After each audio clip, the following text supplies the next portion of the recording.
Hello out there. This is Lucas. Sorry, that was probably pretty obvious. After the last episode, Mia has graciously returned the reins for narrating back to me. Just kidding, she was more than happy to let me take over again. Alright, to briefly catch you back up to speed, we had been through a lot in the past 48 or so hours. Mia and I ran into each other after more than a year and a half apart. We helped a stranded alien escape the Ordo. Oh, right, and I got shot. Mia cleaned up the wound, but we'd been awake for almost 24 hours at that point, so after having our heart-to-heart with, apologies and forgiveness all around, we crashed and slept through the night. We finally woke up late the next morning. We really need to get this looked at. What do you mean? You got me all patched up. Dude, I am not a doctor. We need to get you actual medical help. Don't worry about it. I'm fine. See? Oh my god, don't poke it! Clearly, you're not fine. We really need to bring you to the ER. It could be worse than it looks. It could get infected, or... I don't know. Because once again, I am not a doctor. We can't go to a hospital. I've been shot. That'll get the police involved. Not to mention the Ordo. Hospital's probably the first place they'll look for me. We need to do something. If you really won't go to a hospital, I'm open to suggestions. Okay, wait. I've got an idea. Let's go. Go where? I felt more or less okay, all things considered, but like Mia said, she wasn't exactly a medical professional. Fortunately, we did know someone who was. Granted, veterinarians didn't usually treat humans, but I was pretty sure she would help us. So, after we hit the road, we gave her a call. I'm sorry, what?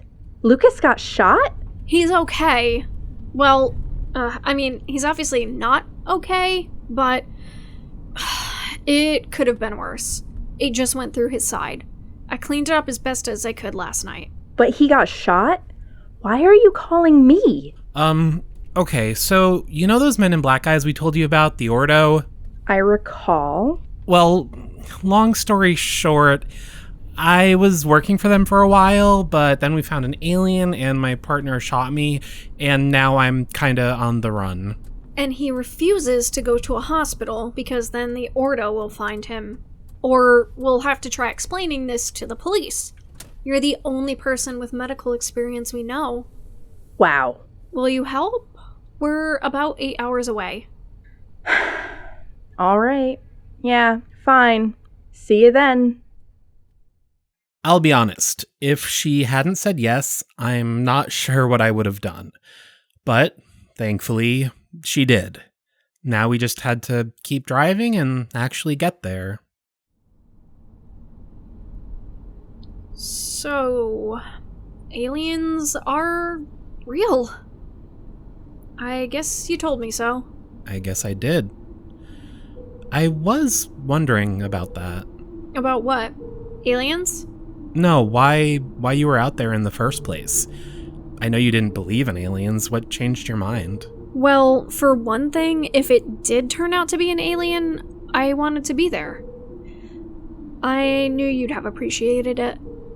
Didn't expect you to actually be out there looking for it too.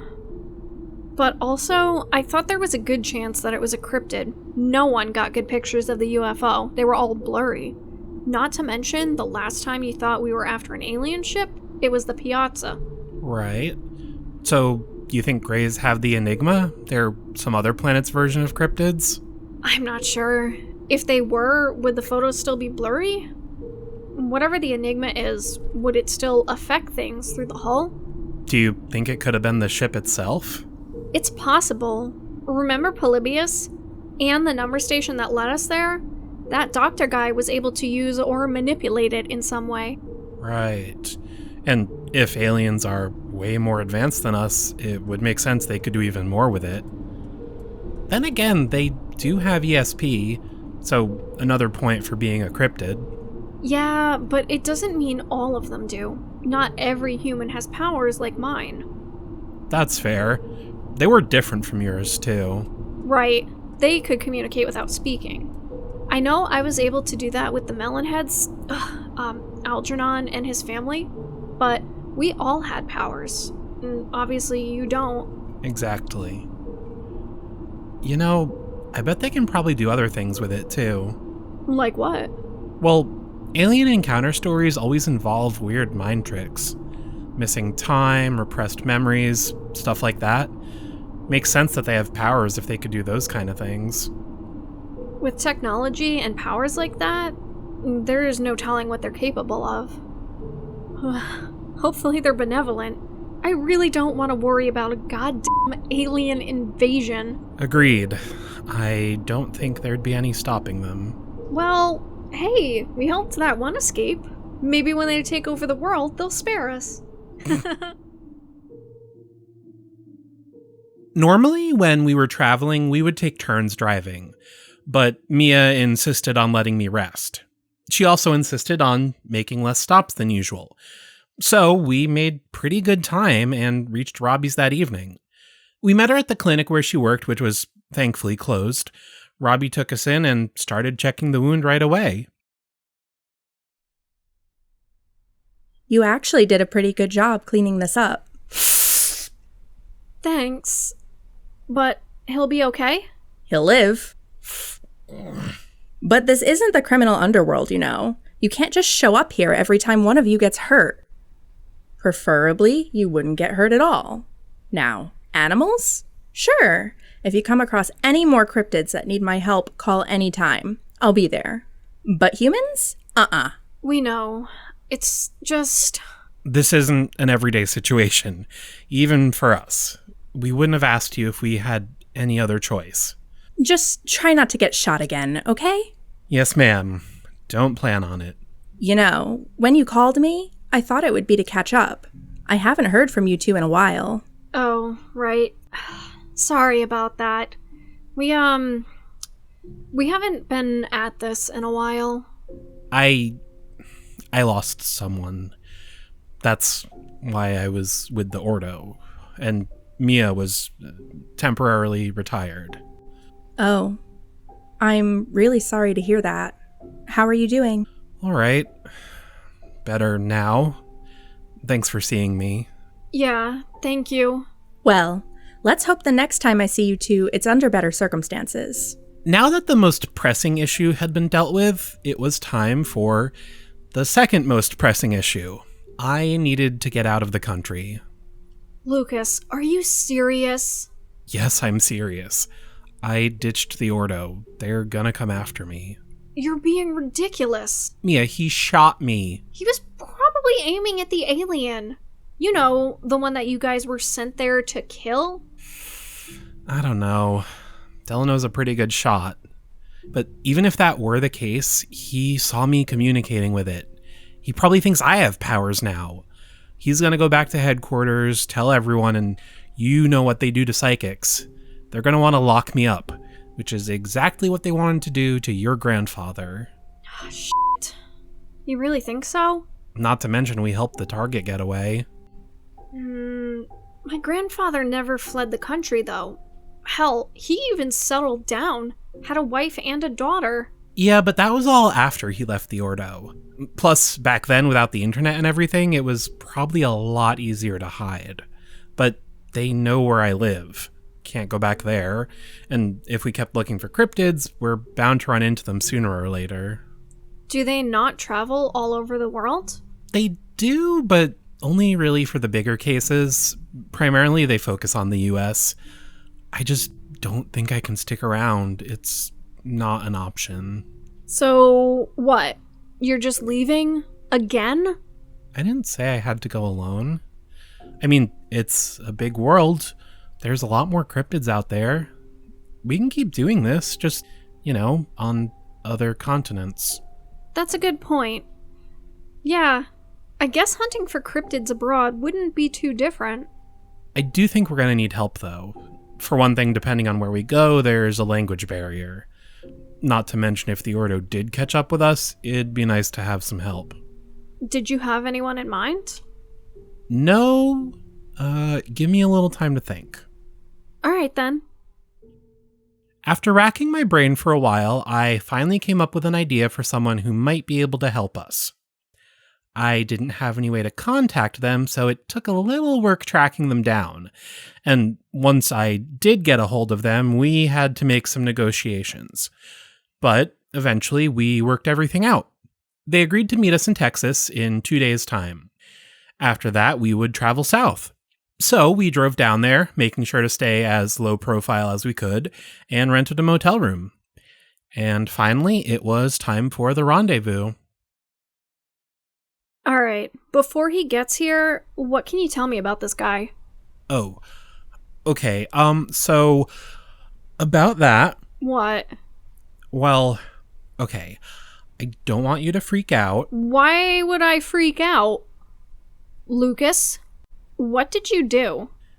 So we may or may not be meeting up with Faulkner? Faulkner?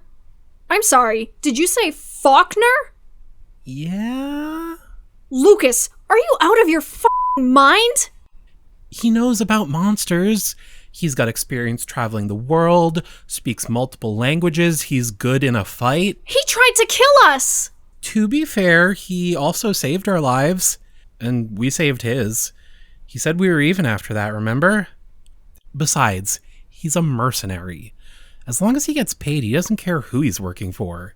He told me those exact words. Lucas. It'll be fine, I promise. Besides, I didn't want to play this card, but you kind of owe me. I owe you? We didn't have any backup with Annie. I want backup now. God damn it. Fine. Speak of the devil. Campbell. Hey, Faulkner. Faulkner. Miller. Long time no see. No hard feelings, I hope. Like I told Campbell, I'm a professional. As long as you're paying me, I'm happy. Whatever. Great. Let's just get going. I'm going to summarize the next few weeks because, honestly, it was mostly just a lot of travel. Suffice it to say, we started south through Mexico. I didn't know if the Ordo could get access to flight records, but I wasn't going to chance it. So we stuck to traveling by land. It was slow going and honestly would be pretty boring to listen to. In that time, I had started wearing Annie's pentacle and quartz. I kept the pentacle as a necklace, but I wrapped the quartz in a cord and tied it around my wrist. After everything we'd been through, it was a small comfort. It almost felt like she was still with me, even just a little bit. Now, as for this next bit, at one point, Mia and I were just sort of catching up on everything we'd done in the past year and a half while we were apart. And obviously, I thought you would all like to hear some of that as well. You still haven't told me much about that.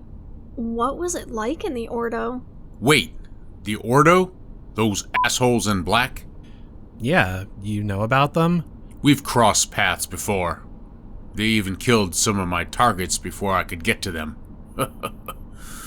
So you shacked up with them? Briefly, yeah. How about that? Okay, let's see. What's there to tell? Were you able to learn anything useful about them at least? Here and there. So I was with them about, 18 months? Sounds right. Well, the first 9 months or so were pretty much boot camp. All physical stuff. Conditioning, getting in shape, combat training, that sort of thing. After that, there were a few months learning about their different career paths, I guess. The Ordo is split up into 3 main branches: the sword, the shield, and the helmet. They really went all in on the theming, huh? Yeah. The sword is the combat branch. They're the most well-armed. The choppers, those SWAT guys that saved us from the cult, stuff like that, that's all the sword. The shield is more exploratory. They're the field agents that investigate sightings and reports and do most of the legwork, like Sawyer or Delano. And then the helmet takes care of everything else. Research, logistics, all that kind of stuff. Now, each branch has their own hierarchy and directors, but the Ordo as a whole is technically run by the helmet. Oh, and for obvious reasons, they primarily try to recruit people who can see through the fog. Though they do end up hiring some others for the helmet. You don't really need to see monsters to do payroll. But yeah, after I decided I wanted to keep doing field work, I started more specialized training for the shield. Survival, tracking, outdoorsy stuff. That lasted about 6 months, give or take. Then they finally sent me out on my first mission to Shadow Delano. The gray exosuit. Right. So, are they part of the government? No, although apparently they do have a lot of contacts, which helps them with things like tips and funding and getting access to Blackhawks and stuff, but they're basically private contractors. Although, assuming they were telling the truth, they're actually older than our country. Seriously?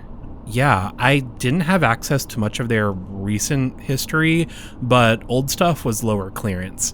Apparently, they were founded after one of the Crusades. They were based in England for, hundreds of years. Wow. I knew they were old. I mean, my grandpa worked for them. They had to be. But they go back way further than I thought. Yeah. Explains how they have access to all those fancy toys. So, yeah, my time in the Ordo, and that's all I had to show for it. Didn't even get a t-shirt. Anyway, like I said, after a lot of traveling, we finally reached our first area of investigation, a small town in Venezuela. Wait, you're gonna keep recording? Aren't we in hiding or whatever? I'll leave our locations vague. Besides, by the time I actually start publishing these, we'll be long gone. Alright then, suit yourself. In that case, what are we looking for here? The Salvaje, also known as Mono Grande. Big one? Close. Big monkey. And Salvaje means wild. Well, I'm glad that unimaginative monster names aren't just limited to the United States. What is it? Another squatch? No, this thing is supposedly a monkey. So? Bigfoot's an ape. What's the difference? Basically, monkeys have tails, apes don't. Well, aren't you smart? She did go to school for zoology. Anyways, the earliest reports of giant monkeys in the area go back to the 1500s, when the Spanish and English started invading South America. No first-hand accounts, but they wrote down a lot of local legends and sightings from the natives. Fast forward to the 1800s, some explorers mentioned similar legends and tried looking for them, but no success. The only real eyewitness account I could find is from 1987. A mycologist named Gary Samuels was in Guyana studying fungi. Granted, different country, but they share a border. At one point, he was out in the field and he heard footsteps. He looked up and saw a bipedal ape-like creature. It roared at him and then ran away. Then in 1990, there was an expedition to look for Deloy's ape. Another cryptid? No. Well, yes, but it was an obvious hoax. I don't know why anybody would go looking for it. Anyway, this group didn't find anything, but once again met a lot of locals who did claim to have had encounters. The stories are all pretty consistent for a cryptid. A bipedal monkey, 4 to 5 feet tall, red fur. They supposedly make human-like calls, and according to legend, they sometimes kidnap women and eat human flesh. But that's it. That's all I've got. Not much to go on. But a giant monkey sounds simple enough. If the Ordo was looking for me, I didn't want to be spotted out and about interacting with the locals. Not that I really could, even if I wanted to, since I don't speak Spanish. But now that we were paying Faulkner, he could be our eyes and ears. So we sent him out to meet with a few potential leads.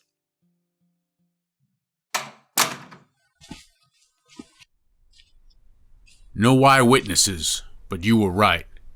Everyone I talked to described legends about avoiding this area. Okay, thanks. That should be a good enough place to start.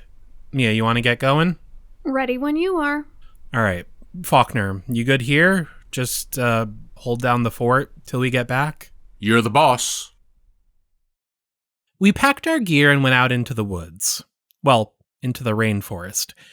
It was very different from any woods I'd ever been in. The terrain was incredibly challenging, so it was slow going. So, what makes you think Faulkner will still be there when we get back? Because I'm paying him weekly? Well, you know what I mean. My parents are. What did you tell them anyway? Do they even know you left the country? I told them I was studying abroad and I needed a little extra for travel expenses and the tutor. Which is half true, but I wasn't going to pay Faulkner all at once. Especially since I'm not sure how long we'll be doing this. Being on the run, you mean? In hiding? Yeah. I know your grandfather did okay, but he also had a friend that still worked for them. Right. Help keep the Ordo off his trail. Exactly.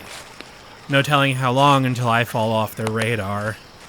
And your parents would just bankroll this indefinitely? Yeah, probably. They don't ask too many questions. Well, in this case, I guess that's a good thing. We continued exploring for a few days, but we were barely making any progress, both in finding the creature and in actually getting anywhere. Like I said, the terrain was rough. Thankfully, though, on the third day, we had a very sudden breakthrough.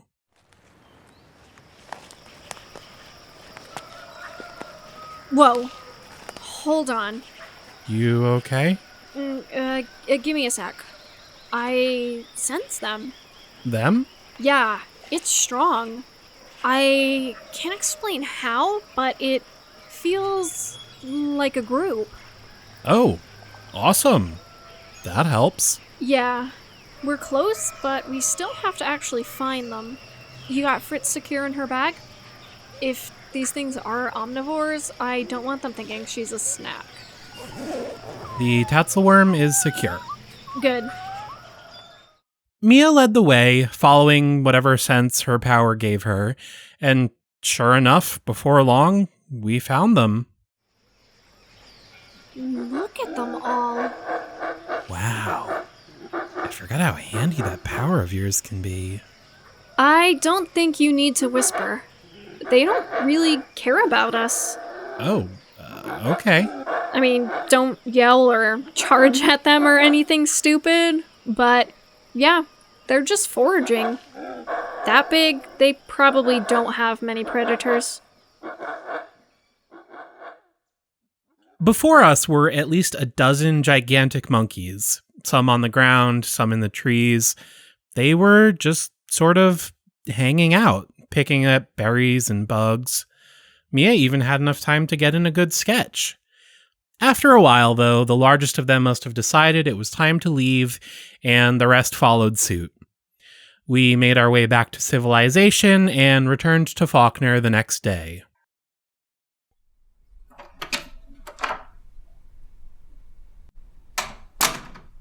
Find your monkey? Yes, actually.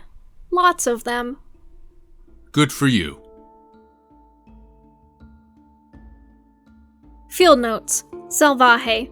The salvaje is a species of large primate that actually looked pretty similar to other South American monkeys, like the capuchin or the spider monkey. The creatures alternated between quadrupedal and bipedal stances, though they seem to prefer quadrupedal. Now, unlike those recorded species, the salvaje had a more protruding snout and arms that were longer than its legs. When on all fours, they actually walked on the knuckles of their hands, like baboons or mandrills. They were covered in a light brown fur and had a more vibrant red on their back and shoulders. Now, some cryptids are often a lot larger than anything on record, but the salvaje was only slightly above average, Most of them stood between 3 to 4 feet tall, and the largest was closer to 4.5 feet. Well, obviously they were much larger than spider monkeys, but not much bigger than, say, a mandrill. Not to mention, there was Dinopithecus, an ancient baboon relative that was only about a foot taller. They seem to be foraging for a variety of foods, and like most primates, are probably omnivores. Like mandrills, they spent most of their time on the ground, but occasionally moved among the trees. Though, given their size, I'm not sure they could support themselves by their tails alone, the way that smaller monkeys do. As far as behavior, I'm sure they have territorial or mating disputes, but they were pretty calm while we were there. Though, given how dangerous primates in general can be, I still wouldn't classify them as safe. I don't know if it's the nature of cryptids or just our luck so far, but more often than not, we only find a single creature. So it was nice seeing a whole group of them. Like a lot of primates, they must be pretty social. I think that's everything though. End field notes.